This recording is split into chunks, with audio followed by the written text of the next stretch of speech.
Aku senang setiap tiba hari Sabtu, karena tidak ada ulangan, juga ada ekstrakurikuler bermain bola, sesuai hobi Berham. Kalau saja tiap hari adalah Sabtu, di mana aku bisa bermain sesuka hati, maka dunia akan menjadi sangat indah. Coba saja tiap hari kamu bermain. Nanti lama-kelamaan juga bosan. Orang Kristen itu hidupnya pasti seimbang. Oh, benar juga, Opa.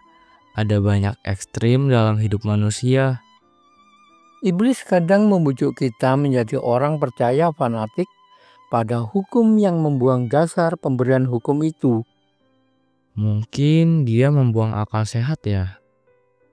Atau sebaliknya, terkadang iblis menjadikan kita orang yang mengabaikan hukum dan hanya mencari hiburan serta tidak mau bertanggung jawab.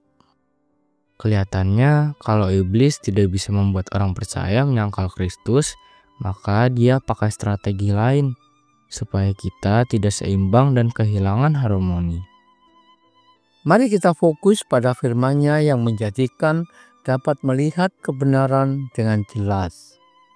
Halo semuanya, apa kabarnya anak-anak yang manis, yang cantik, yang ganteng sudah siap untuk mendengarkan sabda Tuhan pada hari ini?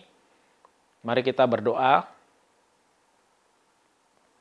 Kami datang bersyukur kepadamu ya Allah kami menyerahkan waktu hari ini untuk merenungkan firman Tuhan.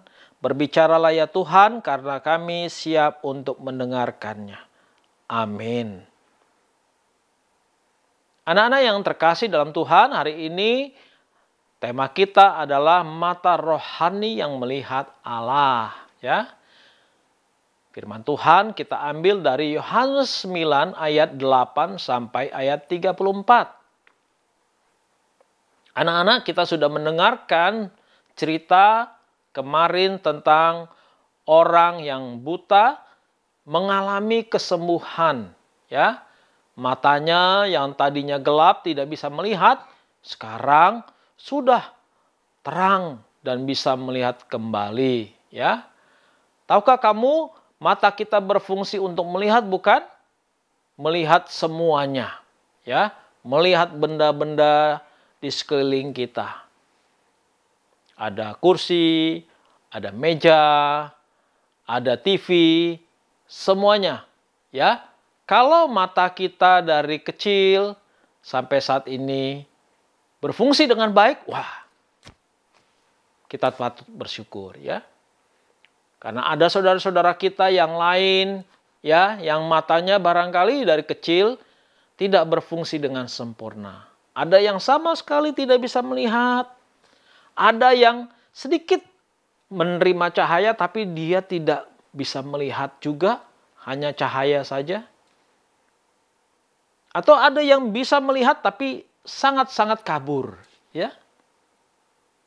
Tapi kita yang sudah dari kecil melihat dengan jelas ketika kita melek, itu adalah anugerah, ya.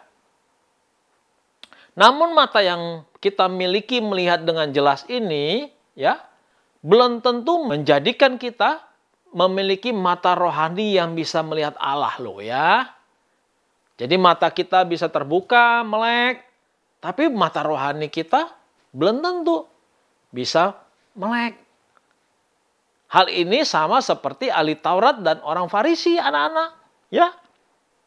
Mereka bisa melihat, matanya melek, tetapi mata rohaninya itu buta.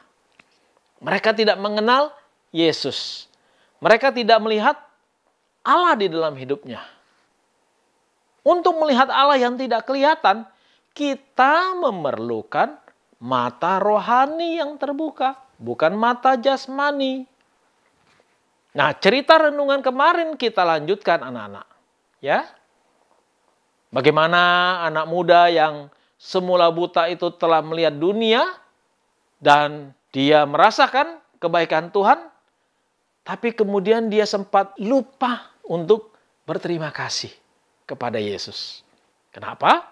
Karena setelah dari kolam Bethesda itu, anak-anak, dia ke jalan dan berjumpa dengan banyak orang. Dia bertemu dengan teman-temannya, tetangga-tetangganya, ya. Orang-orang lain yang mengenal dia sebagai pengemis, ya, yang meminta-minta.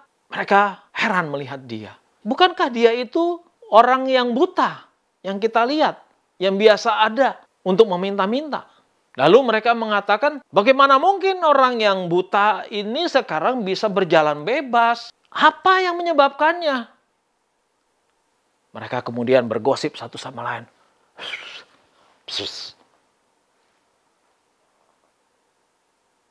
Apa yang menyebabkannya?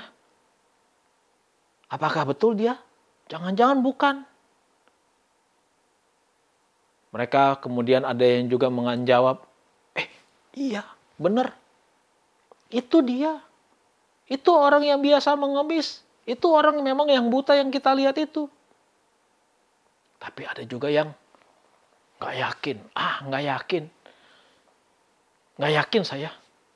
Mereka kemudian penasaran.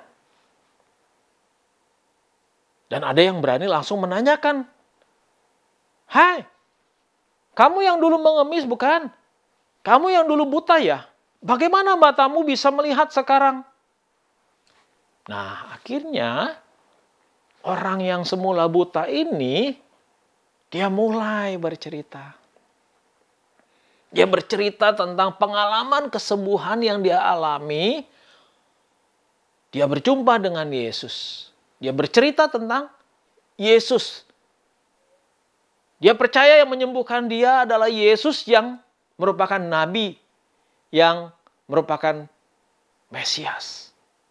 Nah, mendengar cerita dari orang itu, beberapa orang yang hadir, ahli Taurat, orang Farisi, makin gak suka kepada Yesus. Seolah-olah Yesus dipuji, Yesus ditinggikan, Yesus dianggap dari Allah. Lalu mereka adik-adik tahu apa yang mereka lakukan? Mereka mencoba mencari kesalahan Yesus. Nah, ya. Wah, nggak benar nih, nggak benar. Kok dia menyembuhkan orang pada hari Sabat? Itu hari Sabat itu. Hari di mana orang seharusnya libur. Beribadah kepada Allah. Ke gereja, ke bait Allah. Tidak boleh melakukan aktivitas fisik. Mereka menganggap Yesus kemudian melanggar perintah Musa. Melanggar hukum Taurat. Dianggap Yesus itu tidak datang dari Allah. Mengapa? Karena Yesus dianggap melanggar semua ketentuan-ketentuan hukum orang Yahudi. Nah, adik-adik, tapi orang yang sudah melek ini, yang merasakan kesembuhan, terus membela Yesus. Enggak, dia itu nabi, dia itu Mesias. Makin dia membela Yesus, makin ahli Taurat, orang Farisi, makin benci Yesus, adik-adik. Waduh, ini bagaimana ya mereka ya adik-adik? Kok mereka benci Yesus padahal Yesus berniat baik. Yesus menyembuhkan. Harusnya mereka senang ada orang yang sembuh. Mereka justru nggak senang. Nah, inilah yang Bapak mau katakan. Rohani mereka buta. Mata mereka melek. Tapi rohani mereka buta. Nah, anak muda itu berbeda dengan ahli Taurat orang Farisi. Dia semula matanya buta, tapi kemudian matanya jadi melek. Sekaligus rohaninya juga melek, bisa melihat Allah. Ia sangat yakin Yesus itu datang dari Allah.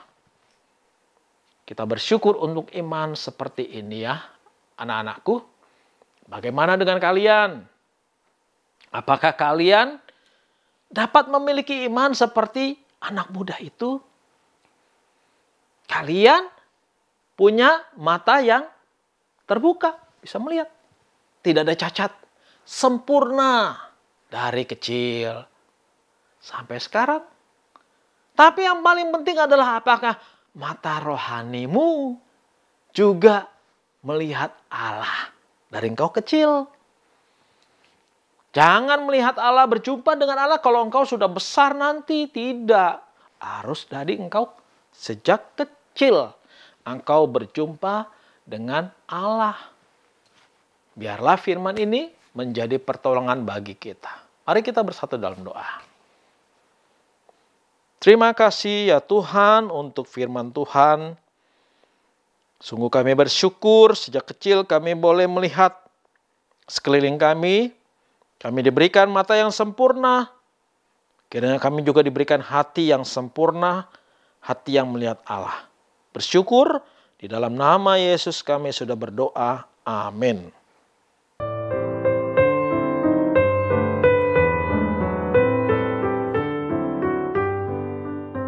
Opa, apa yang dimaksudkan dengan menguduskan hari Sabat? Menguduskan artinya memisahkan untuk Tuhan. Seharusnya bagi orang percaya semua hari dipisahkan buat kemuliaan Tuhan. Hanya saja di hari itu kita lebih khidmat dan secara resmi pergi beribadah di rumah Allah. Maka tindakan Kristus menyembuhkan orang di hari Sabat menunjukkan bahwa menyembuhkan orang sakit itu tidak pernah tergantung waktu. Sebab orang butuh segera sembuh. Masa belas kasihan Allah ditunda manusia? Kristus kan berhak memilih untuk melakukan penyembuhan di hari Sabat, untuk memuliakan dan menguduskan hari itu. Juga untuk memperjelas bahwa kesembuhan rohani itu malah sebenarnya yang harus dilakukan terutama pada hari Sabat orang Kristen. Berarti justru Yesus yang benar. Dia tidak mau mundur dan tunduk pada hukum buatan mereka. Memang menyeramkan sekali nafsu dan pikiran jahat orang yang diliputi kebencian terhadap Kristus yang baik itu. Mereka baca Alkitab untuk menjebak orang. Yuk kita cermat lanjutkan baca dari Yohanes 9 ayat 35 sampai dengan 41. Salam.